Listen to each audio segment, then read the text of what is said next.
আসসালামু আলাইকুম।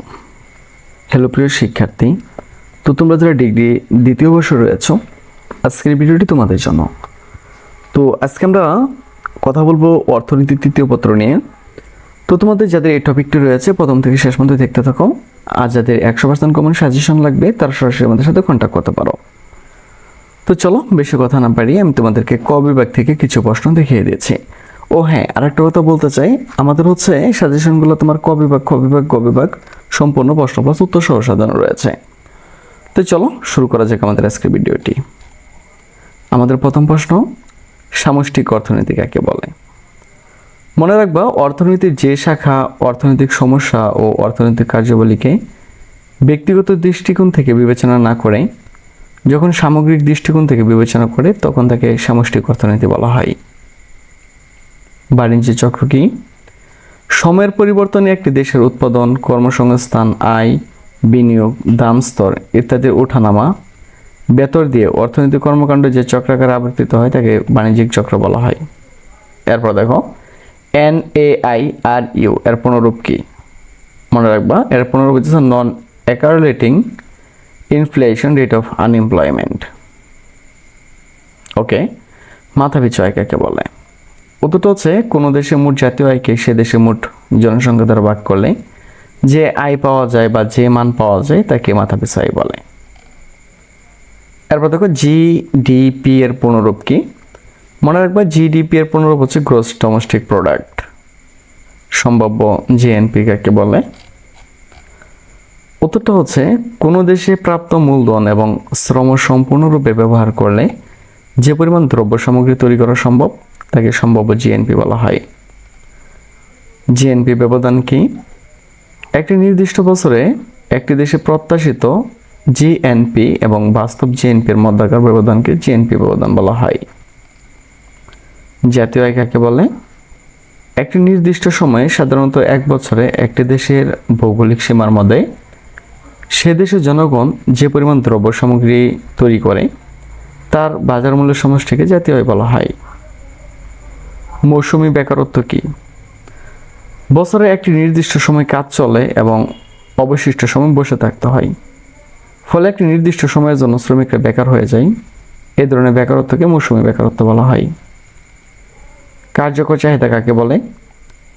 একটি নির্দিষ্ট সময়ে কোনো দেশের বিনিয়োগ থেকে প্রত্যাশিত মূল্য যখন উপকরণ বিনিয়োগ বাবদ ব্যয়ের সমান হয় তখন দেশে যে পরিমাণ চাহিদা সৃষ্টি হয় তাকে কার্যকর চাহিদা বলা হয়।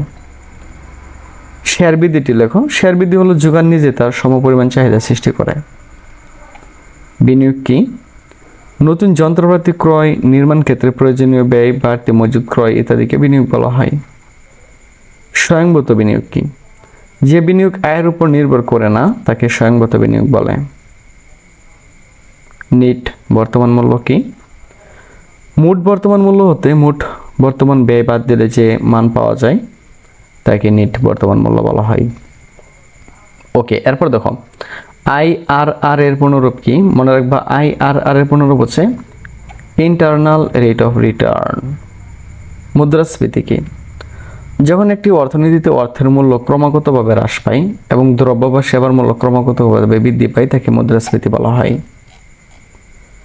মুদ্রা সংকোচন কাকে বলে? উত্তরটা হচ্ছে দাম স্তর ক্রমাগত হ্রাস পাওয়ায় এবং অর্থের মূল্য ক্রমাগত বৃদ্ধি পাওয়ার প্রবণতাকে মুদ্রা সংকোচন বলা হয়। CPI বা ভোক্তা সূচক মূল্য কি? উত্তরটা হচ্ছে কোনো নির্দিষ্ট সময়ে ভোক্তারা যে সমস্ত দ্রব্য সামগ্রী ক্রয় করে তার প্রতিনিধিত্বকারী নির্দিষ্ট দ্রব্যগুচ্ছ, বিশেষ করে খাদ্য, বস্ত্র, বাসস্থান, শিক্ষা, চিকিৎসা, জ্বালানি ইত্যাদি বাবদ যে ব্যয় করে তার যে নির্ধারকের সাহায্যে পরিমাপ করা হয় তাকে ভোক্তার সূচক মূল্য বলা হয়। বুক কাকে বলে? বুক বলতে ব্যবহারের মাধ্যমে দ্রব্যের উপযোগ নিঃশেষ করাকে বোঝায়। একটি দীর্ঘকালীন বুক অপেক্ষকের সমীকরণ লেখো। তো সমীকরণটি আমি লিখে দিয়েছি। এরপর দেখো, MPC এর পুনরূপ কি? মনে রাখবা, MPS এর পুনরূপ হচ্ছে মার্জিনাল প্রোপেনসিটি তোমার হচ্ছে টু কনজাম। প্রান্তিক বুক প্রবণতা কি? আয়ের পরিবর্তন দ্বারা বুক ব্যয়ের পরিবর্তনকে ভাগ করলে যা পাওয়া যায় তাকে প্রান্তিক বুক বা প্রবণতা বলা হয়। শক্তিশালী মুদ্রা কি? কোনো একটি সময়ে কোনো দেশের মোট প্রচলিত মুদ্রা এবং কেন্দ্রীয় ব্যাংকে রক্ষিত অন্যান্য ব্যাংকের রিজার্ভের সমষ্টিকে শক্তিশালী মুদ্রা বলা হয়। অর্থের যোগান কাকে বলে?